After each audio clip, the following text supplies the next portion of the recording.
Bismillahirrahmanirrahim. Assalamualaikum warahmatullahi wabarakatuh.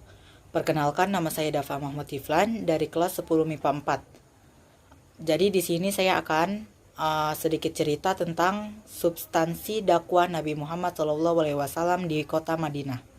Yang pertama ada membina persaudaraan antara kaum Ansor dan kaum Muhajirin.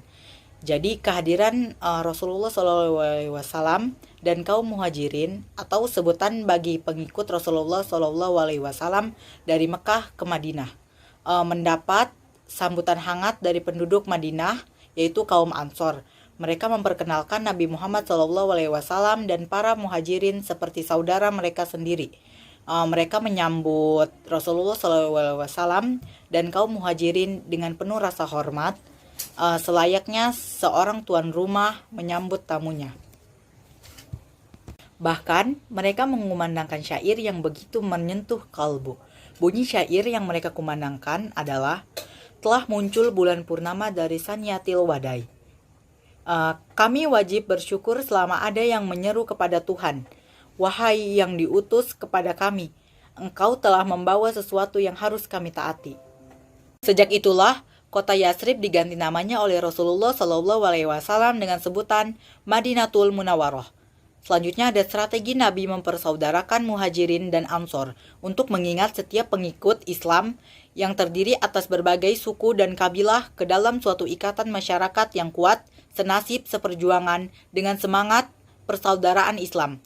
Rasulullah SAW mempersaudarakan Abu Bakar dengan Kharijah ibnu Zuhair, Ja'far, Abi Thalib dengan Mu'adz bin Jabal, Umar bin Khattab dengan Ibnu bin Malik, dan Ali bin Abi Thalib dipilih untuk menjadi saudara beliau sendiri. Selanjutnya, setiap kaum Muhajirin dipersaudarakan dengan kaum Ansor, dan persaudaraan itu dianggap seperti saudara kandung sendiri. Kaum Muhajirin dalam penghidupan ada yang mencari nafkah dengan berdagang, dan ada pula yang bertani mengerjakan tanah milik kaum Ansor. Mulai mengatur strategi untuk membentuk masyarakat Islam yang terbebas antara penduduk Madinah, yaitu kaum Ansor dan kaum Muhajirin, dipererat muslimin dan non-muslim oleh Nabi Muhammad SAW. Juga mulai menyusun strategi ekonomi, sosial, serta dasar-dasar pemerintahan Islam. Selanjutnya ada kaum Muhajirin adalah kaum yang sabar meskipun banyak rintangan dan hambatan dalam kehidupan yang menyebabkan kesulitan ekonomi. Namun mereka selalu sabar dan tabah dalam menghadapi dan tidak berputus asa. Nabi Muhammad SAW dalam menciptakan suasana agar nyaman dan tentram di kota Madinah, dibuatlah perjanjian dengan kaum Yahudi. Dalam perjanjian ditetapkan dan diakui hak kemerdekaan tiap-tiap golongan untuk memeluk dan menjalankan agamanya. Isi perjanjian yang dibuat Nabi Muhammad SAW dengan kaum Yahudi adalah sebagai berikut. Yang pertama, kaum Yahudi hidup damai bersama-sama dengan kaum Muslimin. Selanjutnya, kedua belah pihak bebas memeluk dan menjalankan agamanya masing-masing. Selanjutnya, kaum Muslimin dan kaum Yahudi wajib menolong dalam melawan siapa saja yang memerangi mereka. Selanjutnya, orang-orang Yahudi memikul tanggung jawab belanja mereka sendiri, dan sebaliknya, kaum Muslimin juga memikul belanja mereka sendiri. Selanjutnya ada kaum Yahudi dan kaum Muslimin wajib saling menasihati dan tolong-menolong dalam mengerjakan kebijakan dan keutamaan. Selanjutnya, kota Madinah adalah kota suci yang wajib dijaga dan dihormati oleh mereka yang terikat dengan perjanjian itu. Selanjutnya ada kalau terjadi perselisihan di antara kaum Yahudi dan kaum Muslimin yang dikhawatirkan akan mengakibatkan hal-hal yang tidak diinginkan, urusan itu hendaklah diserahkan kepada Allah Subhanahu wa Ta'ala dan Rasul-Nya. Selanjutnya, siapa saja yang tinggal di dalam ataupun di luar kota Madinah wajib dilindungi keamanannya dirinya kecuali orang yang zolim dan bersalah, sebab Allah Subhanahu wa Ta'ala menjadi melindungi kita bagi orang-orang yang baik dan berbakti.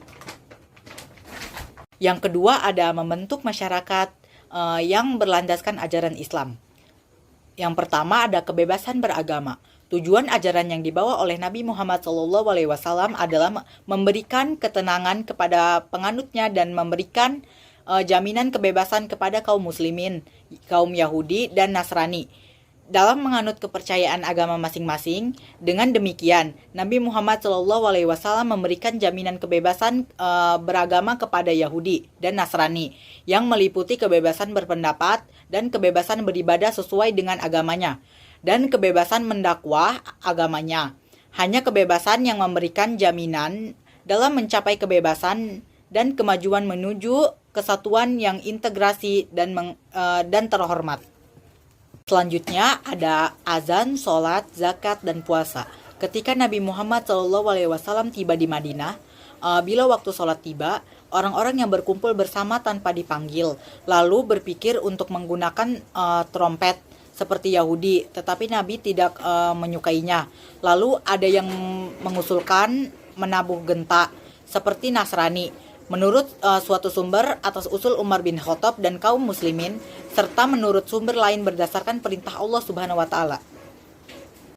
Kewajiban sholat yang diterima pada saat Isra Miraj menjelang berakhirnya periode Mekah terus dimantapkan sebagai para pengikut Nabi Muhammad SAW.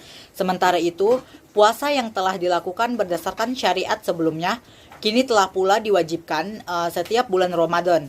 Demikianlah pula halnya dengan membayar zakat. Bahkan setelah kekuasaan Islam berkembang ke seluruh jariah Arab, Nabi Muhammad SAW mengutus pasukannya ke negeri di luar Madinah untuk memungut zakat. Selanjutnya ada prinsip-prinsip kemanusiaan. Pada tahun ke-10 Hijriah, yaitu pada tanggal 631 Masehi, Nabi Muhammad SAW melaksanakan haji wada atau haji terakhir.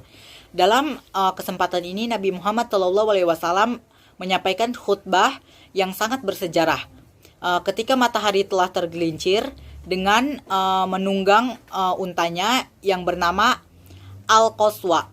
Nabi Muhammad SAW berangkat dan tiba di lembah yang berada di Uranah, yaitu di tempat ini di atas untanya Nabi Muhammad SAW memanggil orang-orang dan diulang-ulang panggilannya itu oleh Rabi'ah bin Umayyah bin Khalaf.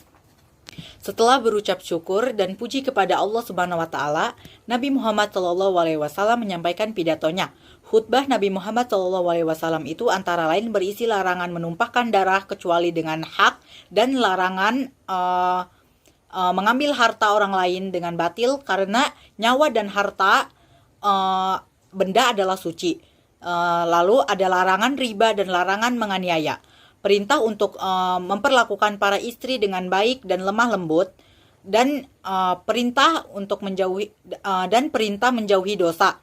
Semua pertengkaran antara mereka di zaman jahiliyah harus saling dimaafkan. Balas dendam dengan tebusan darah sebagaimana berlaku dalam zaman jahiliyah tidak dibenarkan. Hamba sahaya harus diperlakukan dengan baik. Mereka makan seperti apa yang dimakan tuannya dan berpakaian seperti apa yang dipakai tuannya. Dan yang terpenting adalah umat Islam harus selalu berpegang kepada Al-Quran dan Sunnah. Badri Yatim dalam bukunya Sejarah Peradaban Islam, Dirasa Islamiyah 2 menyimpulkan isi khutbah Nabi Muhammad SAW tersebut dengan menyatakan bahwa khutbah Nabi Muhammad SAW berisi prinsip-prinsip kemanusiaan, persamaan, keadilan sosial, keadilan ekonomi, kebijakan, dan solidaritas. Ketiga ada mengajarkan pendidikan politik, ekonomi, dan sosial. Dalam bukunya 100 tokoh paling berpengaruh di dunia sepanjang sejarah, Michael H. atau Hurt yang menempatkan Rasulullah SAW, Nabi Muhammad SAW pada urutan pertama, menyatakan bahwa beliau adalah satu-satunya orang dalam sejarah yang sangat berhasil, baik dalam hal keagamaan maupun keduniaan. Dalam urusan politik, Rasulullah SAW menjadi pemimpin politik yang amat efektif. Hingga saat ini, 14 abad pasca wafatnya, pengaruhnya sangat kuat dan merasuk. Sekian dari saya, kurang lebihnya mohon maaf. Wassalamualaikum warahmatullahi wabarakatuh. Sampainya di Madinah, Nabi Muhammad SAW segera membangun dasar-dasar kehidupan bermasyarakat. Yang pertama, membangun masjid. Yang kedua, membangun ukhuwah Islamiyah. Dan yang ketiga, menjalin persahabatan dengan pihak-pihak lain yang non-muslim untuk menjaga stabilitas di Madinah. Terbentuknya negara Madinah membuat Islam semakin kuat. Hal itu membuat kekhawatiran dan kecemasan di kalangan Quraisy. Hal itu mendorong orang Quraisy untuk melakukan berbagai macam bentuk ancaman dan gangguan. Untuk itu, Nabi Muhammad SAW mengatur strategi dan membentuk pasukan perang serta mengadakan perjanjian dengan berbagai kabilah di sekitar Madinah. Upaya kaum muslimin mempertahankan Madinah melahirkan banyak peperangan. Yang pertama, ada Perang Badar. Perang Badar itu merupakan perang pertama dalam sejarah Islam. Yang kedua, Perang Uhud. Dan yang ketiga, Perang Ahzab. Keempat, Perang Hunain. Yang terakhir, kelima adalah Perang Tabuk. Perang Tabuk adalah perang terakhir yang diikuti oleh Nabi Muhammad SAW. Gencatan senjata antara Nabi Muhammad SAW dengan musyrikin Quraisy telah memberikan kesempatan untuk Nabi Muhammad SAW untuk melirik negeri-negeri lain sambil memikirkan cara berdakwah di sana. Salah satu caranya adalah dengan mengirim surat kepada raja-raja.